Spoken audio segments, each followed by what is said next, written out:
Welcome to the Chinese lesson for beginners. We had previously concluded with the basic explanation for the useful expression 在, which will now be continued in this lesson. The given sentences are self-explanatory. 在 can be used before a noun to denote position. If there is a preposition attached to the noun, it also indicates the direction or location. However, when 在 precedes the verb, it is used to denote an action. 哪儿 another useful interrogative expression, which literally translates to where. 我的杯子在哪儿 which means where is my cup? 我的杯子在哪儿？我的杯子在哪儿？你的中国朋友在哪儿 which means where is your Chinese friend? Or where are your Chinese friends? 你的中国朋友在哪儿？你的中国朋友在哪儿？小猫在哪儿 which means where is the kitten? 小猫在哪儿？小猫在哪儿？在 can be used as a preposition when another verb forms the part of the sentence alongside a noun. A tabulated explanation will make it more clear to understand this. In the given sentences, we can see two actions performed by the subject. Take the first sentence as an example. It translates to I drink tea at my friend's house. It describes two situations, staying at friend's home, and also drinking tea. Under this circumstance, 在 becomes a default preposition. 呢 is an interrogative particle, used at the end of the sentence, to ask about the status of someone, or something. 我的小猫呢 which means, where is my kitten? 我的小猫呢我的小猫呢我的杯子呢 which means, where is my cup? 我的杯子呢我的杯子呢他在哪儿呢 which means, where is he? 他在哪儿呢他在哪儿呢 Those of you who have already acquainted with the question particle, 呢, must already be thinking about how the previous sentences sound logical, even though it can have a different interpretation.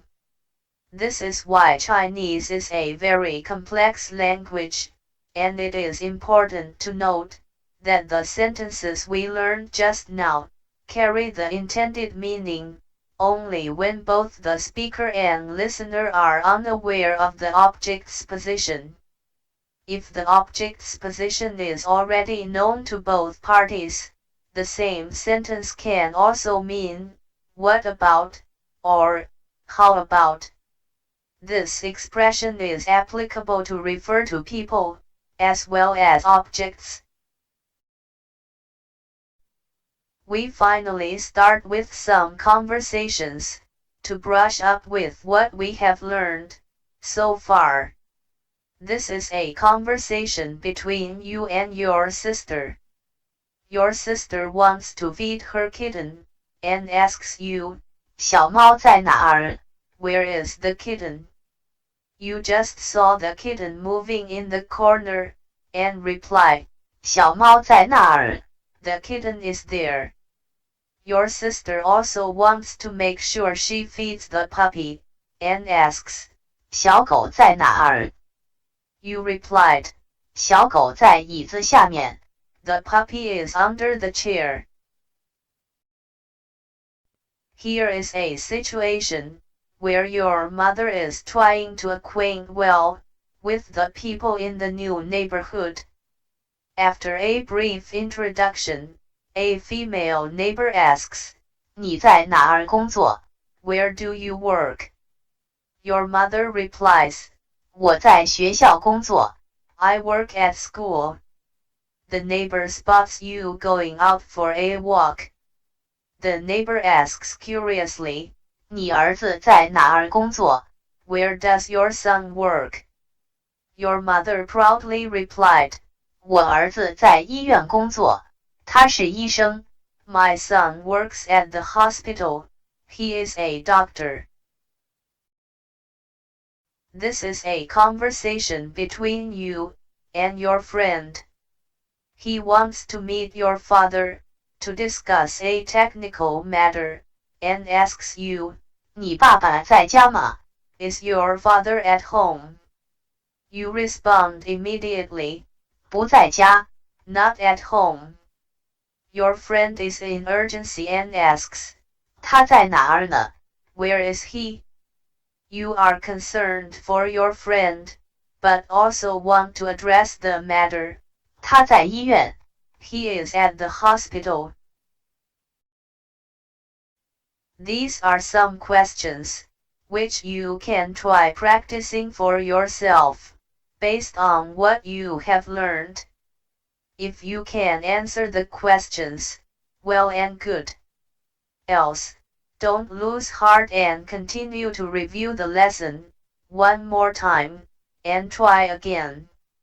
This is also an opportunity for you to learn new vocabulary, which is not dealt in this lesson, to apply the sentences in real-life situations. Now, we will resume learning new vocabulary again. 桌子, which means table. 桌子, 桌子. 上, which means up. 上, 上. 电脑, which means computer. 电, as a single word, literally means electricity.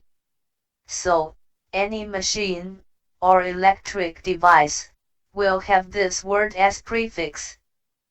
电脑, 电脑. 和, which means and. 和, 和. 里, which means in or inside. 里, 里. 前面, which means front. 前 alone conveys the meaning. 面 is used to indicate the side or position. 前面, 前面. 后面, which means behind. 后面, 后面. 这儿, which means here. 这儿, 这儿. 没有 or 没, which means no. 没有, 没. 没有, 没. 能 which means can. 能, 能. 坐 which means sit. 坐, 坐. Thank you for the patient learning. We will further deal with sentence construction for these new words in the next lesson. On the lighter note, wishing all Chinese language learners and viewers a happy and prosperous Chinese New Year. Yesterday officially marked the beginning of the Year of the Rabbit, a wonderful occasion to set new goals, to further enhance our ability to communicate in Chinese.